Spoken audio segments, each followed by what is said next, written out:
Let's talk edge rushers. No huddle, Wilson end zone, caught, touchdown, Elijah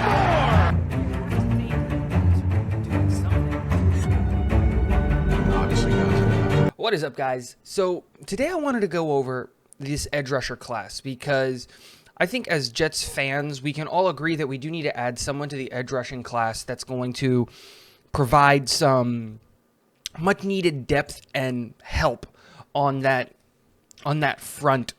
And I wanted to talk about specifically my thoughts on what I consider my top 5 edge rushers, guys that the Jets are possibly in on positions, in the drafting at 4 and 10, and then possibly 1 or 2 guys that we might be in on if we don't decide to take a guy at 4 or 10. There's really, so I think we're going to talk about 7 edge rushers today, and so that's kind of what I want to talk about. So let's do that. So let's start off with, I'm going to start by saying this. My edge rusher ranking is very, very, very, very far off of, it's off base with what everybody else is saying right now. And it's because I have a lot of concerns with the guys that are on the top of everybody else's board. So I'm going to put it right here. These are my top 5 guys in order. Now, what you're going to see is 3A, 3B, 3C, because I think these guys are very, very, very close to one another in their rankings. So let me just go over that really quickly. I have my number 1 edge rusher in this class is Trayvon Walker. I think he's a freak of an athlete, and I think his upside is much higher than everybody else's upside in this class. And I understand that he didn't play. He was asked to do a lot at Georgia, and we'll get into that when we start talking about him individually. Number 2 is Jermaine Johnson out of Florida. I really like his path that he took to the NFL. His age doesn't necessarily concern me, but again, we'll get more into that when we talk about him. And then my 3A, B, and C, and you can put this however you want, is, and because I think they're all tied in my mind, is Aiden Hutchinson out of Michigan, Kayvon Thibodeaux out of Oregon, and George Karloftis out of Purdue. I think they all offer incredibly high upsides, but they also have a lot of downfalls on what they do. So let's start this list from, let's go bottom to top. Let's do that. So I want to start this list talking about George Karloftis out of Purdue. I really, really liked George Karloftis out of Purdue. For the longest time when we hadn't signed Laken Tomlinson, and a lot of mock drafts, and including my own, had us going offensive line at 4. George Karloftis was the pick that I had at 10 for a long time. I really, really, really like George Karloftis. His size at 275, 6'4", his age. I think he's the youngest edge in this draft because he's, by the time the draft happens, he won't even be 21. I think it's him and Drake Jackson are the youngest. So I really, really like that. I like the fact that he showed improvement every year from year to year. Now, the real thing that I think is really good with him is that because he's so big at 6'4", 275, it really shows, and he's a bull rusher, right? He's all about just using his straight up raw power and athleticism. You get him into an NFL weight room, and you're going to see him maybe not put on weight, but maybe just put on like strength. I wouldn't even know how to describe it. If he can get stronger coming into the NFL game because he gets into an NFL weight room and NFL diets and all of those things, I think you're going to see a lot of production out of him. Now, the same concerns that I have with him in the sense of Aiden Hutchinson, and we'll talk about this when we get to Aiden Hutchinson, I have the same concerns with him, which is his arm length. And I'm not a big guy on all of the hand size measurements for quarterbacks or the height and the weight and all of these things. I don't think they matter as much as they do. But when you're looking at edge rushers, I think your arm length matters, because if you're going to have to sit there and dodge offensive linemen's punches and grabs and all of those things, it's hard to break those things with 32.5-inch arms. You know, it's not an easy task to say, you know, like, I'm just going to beat these guys straight up. So I have George Karloftis as my 5th ranked. He's actually my 3C on my board. I really, really like him. If he was on the Jets, I think he would be a really good complement to the outside of Carl Lawson. I think we have like a speed to power speed guy in Carl Lawson on the outside, and we have just a straight up bull rush guy on the other side. And then you work with George Karloftis to add those speed moves and those speed to power moves and all of those things to his game. I think he's great. And you can just tell with George Karloftis that he like studies the tape, you know, very, very well. He's got incredible, like when you watch his tape, he's incredibly smart, and he has game plans for these tackles that he's facing. So George Karloftis, my 3C. Let's go on to the next one. And you might have guessed it. It's Aiden Hutchinson. And I know that a lot of people are going to look at me and be like, you're out of this world. Aiden Hutchinson is the best edge rusher in this class. You're crazy. And I go, look, I'm not saying that Aiden Hutchinson is a bad edge rusher. I'm not even saying that he's not going to be the first edge rusher taken off the board. I think he is. I think he is seriously in contention to be the number 1 overall pick, and there's no issue with that. He's got incredible versatility in his game. He's a speed and a speed to power rusher, and I think that that's really good. He's got really good hands, and he has to have really good hands because he has to overcome the fact that he's only got 32-inch arms. He plays with like this, like, there's not even a word for it. It's just violence. He is like, he just wants to like, not just win the rep. He wants to embarrass you, and he wants to like, I don't even know how to like describe like when he's like, he just plays with a violence. Now my concerns with him is a lot of his wins are coming off of the edge, right? And so like what I mean by that is like coming over the top of the tackle. And in the NFL, I would like to see him add more moves coming from different positions. In college, when he took snaps, he took almost all of his snaps, all but 24 snaps in the 21 season, over the outside of the tackle. I would like to be able to see him do a little bit more over the tackle and in that B gap. Just so that he has that positional versatility and that movement, just because you can't, in the NFL, you're not going to win on speed and speed to power on every single rep. And he does a really good job of doing that, but like we see a lot of his wins are coming off of the over the top. And he has gotten wins coming on the inside, right? When he does his speed to power moves, you'll see him like feign the outside speed move, cut inside, go through the tackle to the quarterback. You see that a lot. And again, the kid's insane. 14 sacks this last year is crazy with that Michigan team. But again, my biggest concern with him is the 32-inch arms.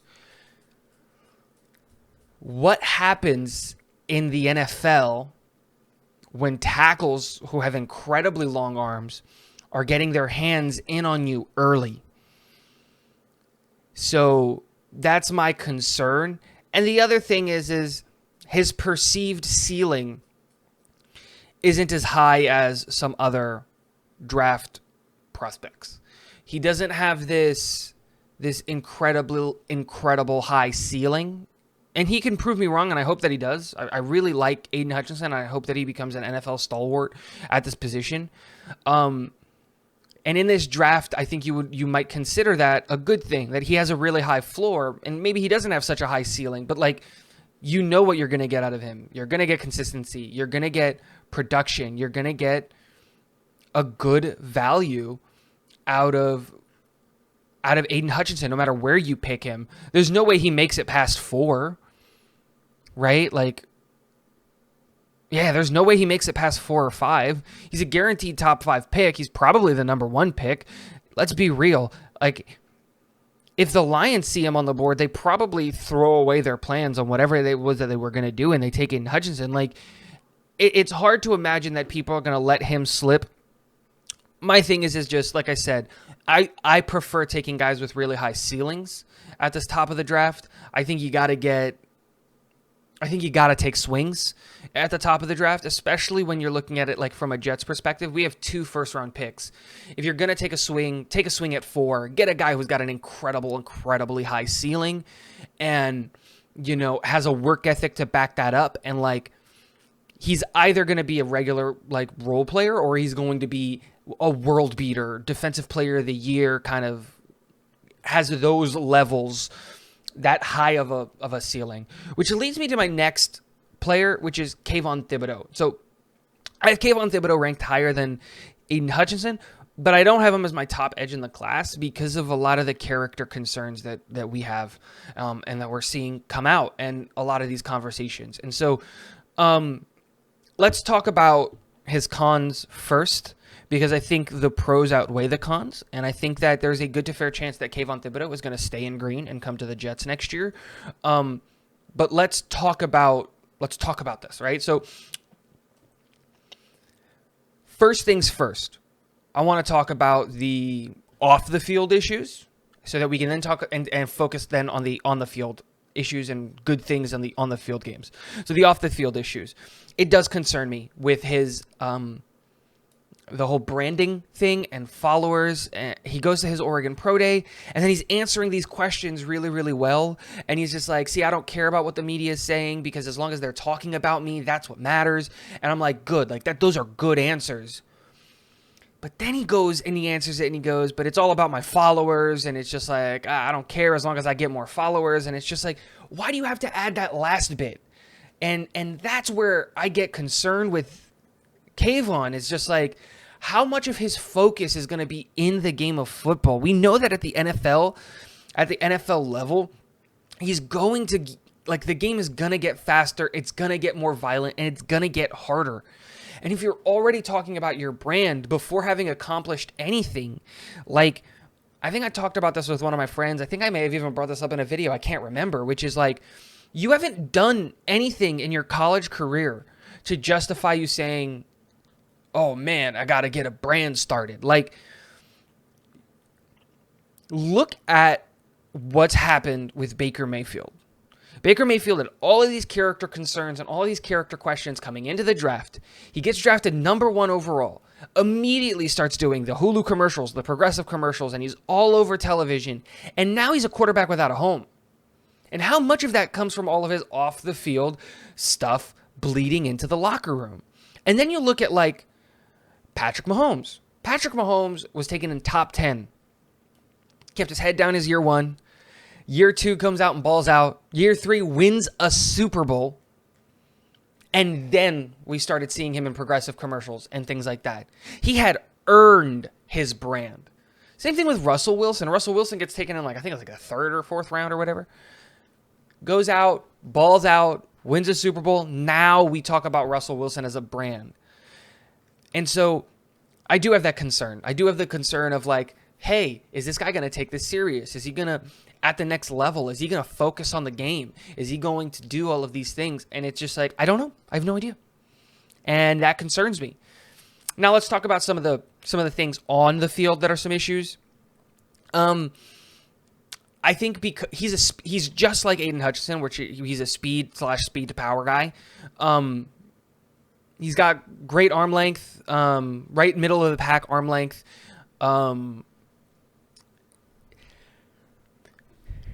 We didn't really see a full slew of pass rush moves coming out of him when he was at Oregon. He had the same kind of like 4, 5, 6 moves. They were all speed moves, speed to power moves, and that was really it. And I would like to see a little bit more from him in his repertoire. Coming into the NFL, that's one of the things that I do have a concern with.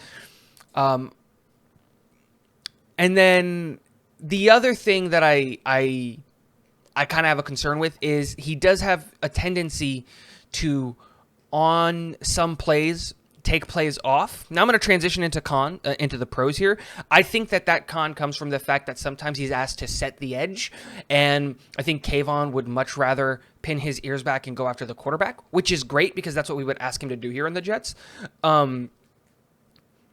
Leading into some of the other pros, this is one of the most freakishly athletic and bendy people you will ever see on the planet. I swear there's a video of him where like his shoulder is basically like touching the ground as he's trying to bend around to get like around the tackle to get to the quarterback. Like he's got so much flexibility and bend and balance, and it's a scary combo, you know. And the other thing is he's 6'4", 255 or 260 or 6'4", 250 something, and he doesn't look it like at all. He moves as if like when you see him on the field, right, lining up, you're like, that guy's a linebacker. And then he puts his hand in the dirt and you're like, that's not going to work out well. And it does for him. He looks like he's like, if you would have told me, nah, he's 6'2", 230, I would have believed you. I was like, there's no way a guy moves that fast and is that big and has that much like just speed and like burst off of it. Like it's insane. And here's my thing.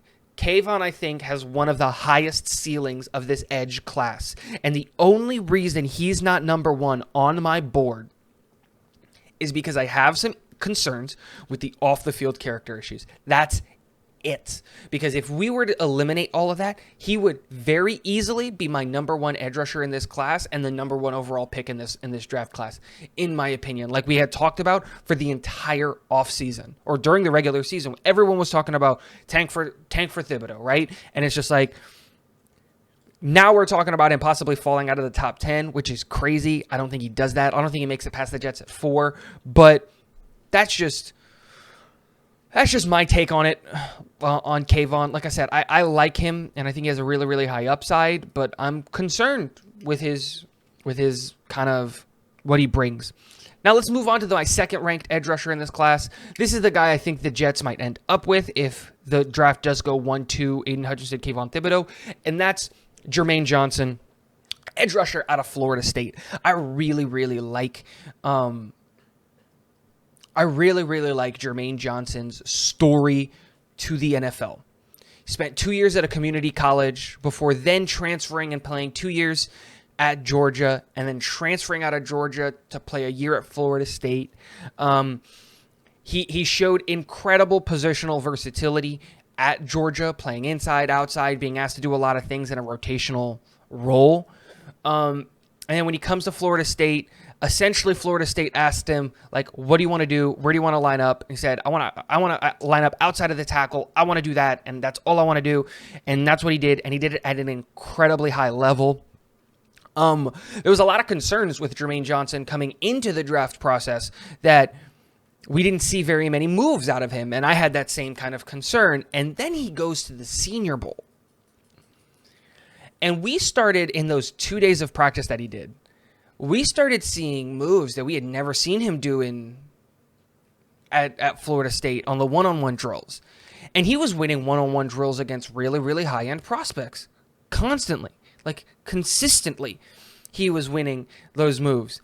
And so you keep seeing this out of him, and then you go, okay, I like this. And then he goes and he tests relatively okay. It's not like he tested super well. But then you add the fact that he's got 34-inch arms. He's just got a massive, massive wingspan. And you go, 4.5, let's go 4.6 speed in the 40-yard dash. He's athletic. He's not super quick, which is one of his downfalls in this. Like, at NFL standards, he's probably just considered like an average athlete, right? Like, he's not like super great. He doesn't have a lot of like super like good twitchiness or anything like that. But again, it's that growth for me that he does. And then the other thing is that he is excellent, and I mean excellent, in the run stop.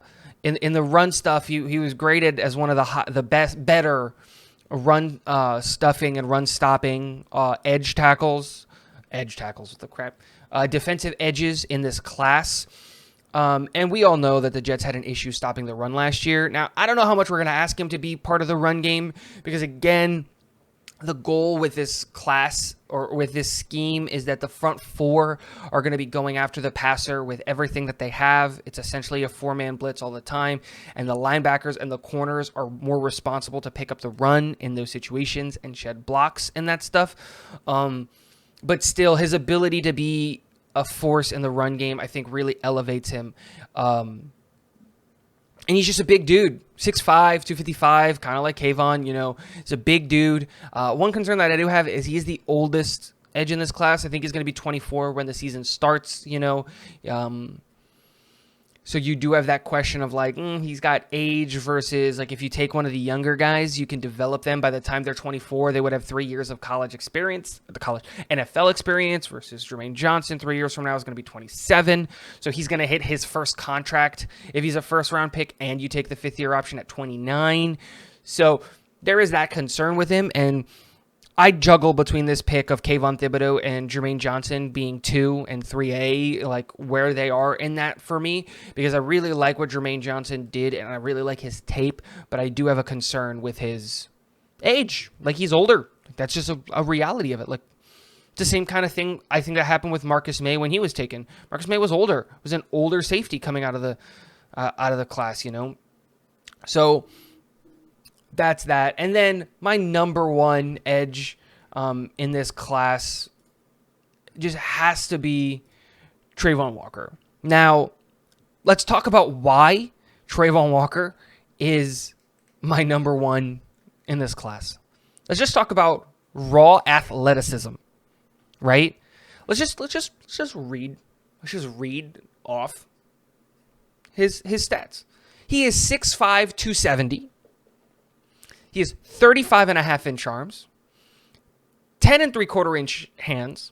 He ran the 40-yard dash in 4.51, did the 20-yard shuttle in a 4.32, has a 36-inch vertical jump, a 10 foot 3-inch broad jump, and a 6.89 3-cone. He ranked in everything outside of height and weight and the jumps in the top 90th percentile. For his arm length, hand size, and 40-yard dash for a man at his position and his size, he is in the 97th percentile. At the 3-cone, he's in the 93rd. For the broad jump, he's in the 84th percentile. And in the vertical jump, he's in the 75th percentile. The guy is insane. He's an insane athlete. And I know what you're going to say. Oh, but he didn't produce so much at Georgia. He didn't play all of the snaps at Georgia. I was like, well, of course not. That whole Georgia defense is getting drafted. The whole Georgia defense is getting drafted. The safeties, the corners, the defensive linemen, the linebackers, that whole Georgia defense is getting drafted. And there's a lot of them who are in the conversation to be in the first round. It is not a surprise when you look at him and you're saying the guy was asked to do a lot of things at Georgia, to provide a lot, bump inside, bump outside, and to do all of these things. He's the only edge in this class that lined up in the A gap. He's the only edge in this class that lined up triple digits in the B gap. He has almost 100 snaps over the tackle.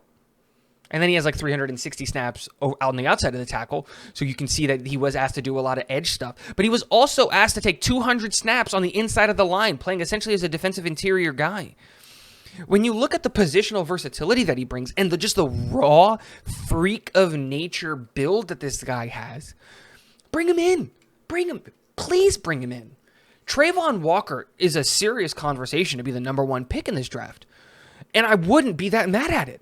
Trayvon Walker does need to add moves to his pass rush. He does have flaws in his game, right? He's a He really he's a bull rush guy, so we need to see him add speed and speed to power.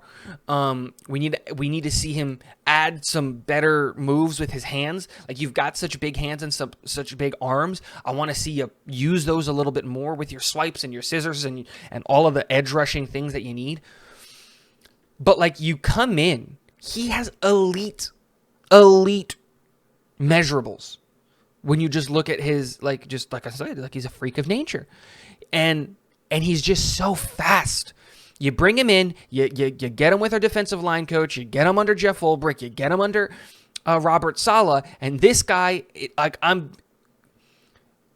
we're looking at possibly a defensive player of the year if he goes to the right coaching and he develops the way that he can.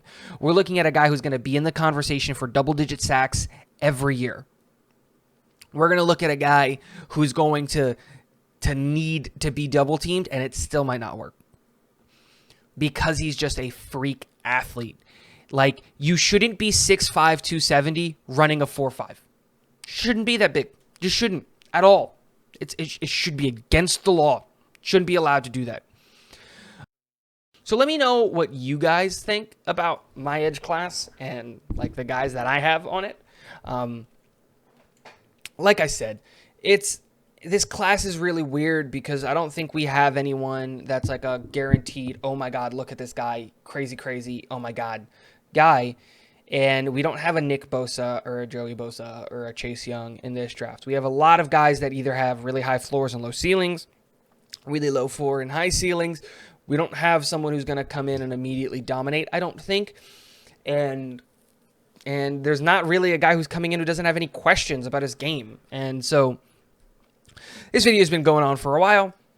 I'm going to end the video there. Don't forget, hit the subscribe button, hit the like button. It really helps out the channel. And last but not least, go Jets.